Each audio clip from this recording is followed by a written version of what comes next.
Hello दोस्तों, मैं अमित कुमार। आज हम बात करने वाले हैं कक्षा 11वीं के पहले चैप्टर समुच्चय की एक्सरसाइज 1.4 के क्वेश्चन नंबर 5 की। देखिए क्वेश्चन क्या कह रहा है। क्वेश्चन नंबर 5, प्रश्न 1 में दिए प्रत्येक समुच्चय युग्म का सर्वनिष्ठ मतलब इंटरसेक्शन मतलब कॉमन चीज़ ढूंढनी है, हमें समुच्चय ज्ञात कीजिए। सर्वनिष्ठ समुच्चय ज्ञात करना है। सबसे पहले इसके लिए हम क्वेश्चन नंबर फर्स्ट देख लेते हैं। देखिए ये है हमारा क्वेश्चन फर्स्ट। दो समुच्चय हैं इसमें, हर एक पार्ट में मतलब अगर दो चीज़ होती है एक साथ तो उसको युग्म बोलते हैं हम, ठीक है। जोड़ा यानी युग्म का मतलब यहाँ पे एक्स और वाई का जोड़ा है, यानी दोनों समुच्चय का युग्म है। हमें इनका सर्वनिष्ठ निकालना है। ऐसे ही जो 5 के 5 6 पार्ट दिए हैं, हमें इन सब का सर्वनिष्ठ निकालना। तो देखते हैं कैसे निकाल लेंगे। सबसे पहली बात, हमें ध्यान क्या रखना, अगर इसके फर्स्ट पार्ट का निकाल लेंगे हम सर्वनिष्ठ, तो देखिए क्या दिया है यहाँ पे, x दे रखा हमें 1 3 5। इसके बाद y क्या है, 1 2 3 है, ये दिया हुआ है। अगर हमें इनका सर्वनिष्ठ ज्ञात करना है, ठीक है, तो सर्वनिष्ठ ज्ञात करने के लिए इनका इंटरसेक्शन बोलते हैं इसको हम, सर्वनिष्ठ को। इंटरसेक्शन का मतलब होता है दोनों जो समुच्चय हैं हमारे पास, दोनों में कौन से एलिमेंट कॉमन है, कौन से अवयव कॉमन है, तो वो देखना है हमें। देखिए अगर हम यहाँ से देखें x इंटरसेक्शन y मतलब दोनों में कॉमन क्या है, एक इसमें है तो यानी ये आ जाएगा दोनों के इंटरसेक्शन में। इसके बाद 3 इसमें भी है यानी 3 भी आ जाएगा इंटरसेक्शन में। इसके बाद 5 इसमें नहीं है तो ये भी नहीं आएगा, और 2 इसमें नहीं है तो वो भी नहीं आएगा। यानी जो x और y का हमारा इंटरसेक्शन हो गया वो क्या हो गया, 1 और 3। तो ठीक है, जैसे इसका सेकंड पार्ट करेंगे। ए क्या दे रखा है इसने हमें, ए दिया हुआ AEIOU, और बी दिया हुआ है ABC। ये दो समुच्चय दे रखे हैं हमें। अगर इनका इंटरसेक्शन ज्ञात करना तो देखते हैं कैसे निकाल लेंगे। क्या काम करेंगे, दोनों में कॉमन एलिमेंट देखेंगे, दोनों में क्या है एक जैसे एलिमेंट, ठीक है। यानी इसमें ए है, इसमें भी ए है, यानी ये तो आ गया। इसके बाद इसमें ई, इसमें तो ई नहीं है, यानी ये भी छोड़ देंगे। आप देखो जैसे ये है आई है, इसमें आई है नहीं है तो ये भी छूटेगा। ऐसे ही ओ है, ओ भी इसमें नहीं है, और फिर यू है, यू भी इसमें नहीं है, तो इसका मतलब ये तो छोड़ देंगे। बचता क्या हमारा, बस ए ही बचता, यानी जो दोनों में कॉमन एलिमेंट है वो ए है हमारा, यही इनका इंटरसेक्शन होगा, ठीक है। ए और बी में जो कॉमन है वो उनका इंटरसेक्शन भूलेगा। अब जैसे अगर हम बात करें इसके थर्ड पार्ट की,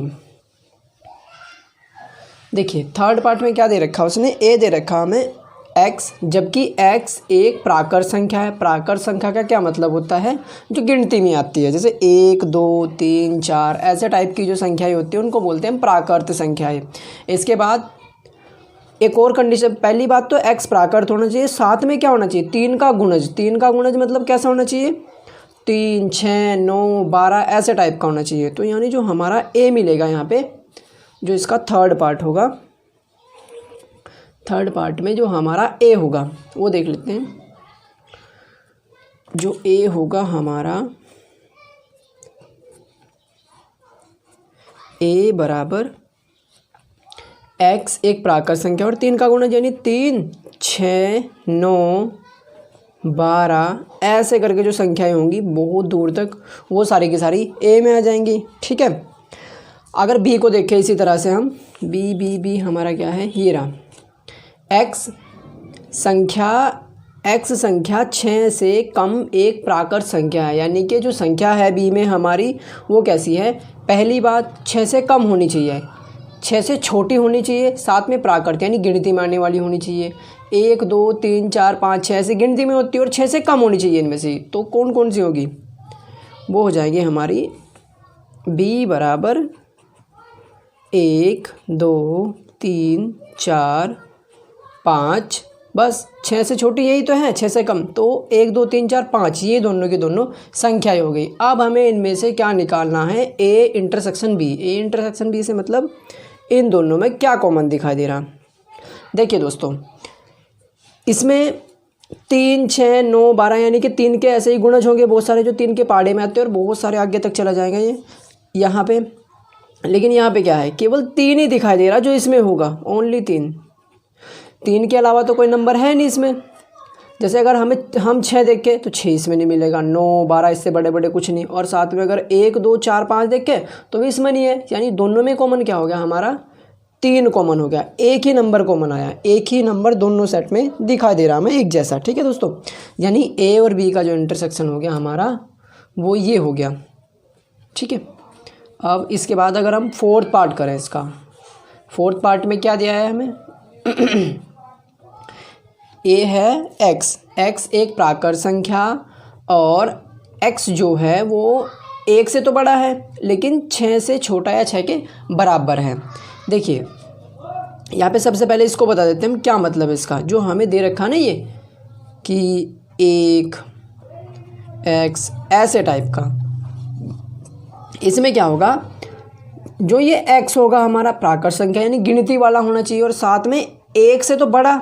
यहाँ पे देखिए ऐसा साइन है, जिधर की तरफ से इसका मुंह खुला होगा उधर की साइड बड़ा, और जिधर से बंद उधर की साइड छोटा। जैसे अगर हम 3 और 5 में ये साइन लिखना चाहते हैं, इसका मतलब ऐसा लिखेंगे, 3 छोटा है 5 बड़ा। यहाँ पे क्या है, x बड़ा है 1 से। ठीक है, तो यानी 1 से बड़े कितने नंबर हो सकते हैं नेचुरल, 1 2 3 बहुत सारे हो सकते हैं। ठीक है, साथ में उसने कहा है कि 6 से छोटा होना चाहिए, तो 6 से छोटा कौन सा, 4 5 और 6, तो 6 से छोटा नहीं होगा। लेकिन यहाँ पे इसने बराबर भी दिया है इसमें, ठीक है ना, यहाँ पे इसने 6 बराबर भी दिया है, ये रहा, तो इसका मतलब यहाँ पे हम 6 भी लिख सकते हैं।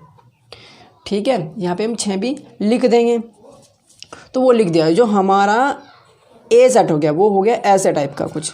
कितने नंबर है इसमें, 1 2 3 4 5 6। असल में हुआ क्या, हमें यहाँ पे 1 से बड़े रखने थे, तो 1 तो अब हम कैंसिल कर देंगे। इसके बाद 6 से छोटे और 6 के बराबर, तो बराबर वाला है तो रहेगा, फिर तो ये 1 नहीं आएगा। अब सेट जो हमारा बचता है ए, वो क्या बचा फोर्थ पार्ट के लिए, ए बराबर हो गया हमारा 2 3 4 5 और 6। ठीक है, अब इसके बाद अगर बी देखें हम, देखो बी देखते हैं। बी में दिया है इसने हमें x, जबकि x एक प्राकृत संख्या है, x यहाँ पे भी प्राकृत संख्या यानी गिनती वाली ही संख्या है, और साथ में दिया है इसने कि x जो है 6 से बड़ा और 10 से छोटा है। 6 से तो बड़ा बड़ा होना चाहिए और 10 से छोटा, ऐसा दिया है रिलेशन, x 6 से बड़ा और 10 से छोटा। अब की बार यहाँ पे क्या होगा, ना तो 6 आएगा हमारे समुच्चय में और ना ही 10 आ जाएगा, क्योंकि दोनों में बराबर नहीं है कोई सी भी साइड, तो ये यहाँ पे कैंसिल हो जाएगा। तो देखिए 6 से बड़ा 7 है, 8 है, 9 10 11 12 बहुत हो सकते हैं, लेकिन साथ में उसने क्या दिया है कि 10 से छोटा होना चाहिए, यानी 6 से तो बड़ा और 10 से छोटा, 7 होगा 8 होगा और 9। यही तो 3 नंबर है जो 6 के और 10 के बीच में पड़ते हैं, और जो प्राकृत संख्या है, तो बी हमारा ऐसा हो गया। अब अगर हम इनका इंटरसेक्शन निकाल ले, यानी इनका सर्वनिष्ठ निकाल ले, तो क्या होगा वो ए इंटरसेक्शन बी। इन दोनों समुच्चय में हमें क्या कॉमन दिख रहा है, दोनों में कुछ है एक जैसा नहीं है, तो यानी कि इस सेट में एक भी एलिमेंट नहीं होगा। इस सेट में, इस समुच्चय में हमारे पास कोई एलिमेंट नहीं आ रहा, क्योंकि कोई भी कॉमन नहीं है दोनों में। तो इसको ऐसे लिखेंगे, इसको हम रिक्त समुच्चय कहते हैं और फाई से डिनोट करते हैं। यहाँ पे हमने फाई लिख दिया। ठीक है दोस्तों, ये था हमारा फोर्थ पार्ट, कोई बड़ी बात नहीं इसमें। तो अब इसके बाद अगर फिफ्थ पार्ट करें, यहाँ पे ये है थोड़ा ठीक ठाक सा, ए दिया है उन्होंने 1 2 3 और बी फाई है। ए तो दिया है उन्होंने 1 2 3 और बी क्या दिया है, बी फाई। फाई का मतलब होता है खाली समुच्चय जिसमें कुछ भी ना हो, यानी ऐसे टाइप का एक बर्तन रखा है खाली जिसमें कुछ भी ना हो। ठीक है, साथ में एक ये बर्तन है, समुच्चय मान लो, ये इसमें कुछ एलिमेंट है, हम कह रहे हैं कि दोनों में देखो एक जैसे क्या है, भाई ये तो खाली है, इसमें क्या हो सकता है इसके जैसा, कुछ भी तो नहीं होगा। यानी अगर हम इन दोनों की तुलना करें कि चलो देखते हैं दोनों में एक जैसा क्या है, तो यहाँ पे देखेंगे इसमें तो कुछ है ही नहीं, तो क्या एक जैसा होगा, यानी कि दोनों में हम कह देंगे कुछ भी एक जैसा नहीं है। ठीक है ना, मतलब ये फाई ही हो गया हमारा, वापस खाली आ गया। ठीक है दोस्तों, यानी इसका मतलब ये है कि अगर हम किसी समुच्चय की किसी दूसरे समुच्चय बी से उसके सर्वनिष्ठ निकाल लें, दोनों में कॉमन क्या है वो देखें, तो वो फाई ही आएगा, मतलब कुछ भी कॉमन नहीं होने का। ये था बस हमारा फिफ्थ पार्ट। ठीक है दोस्तों,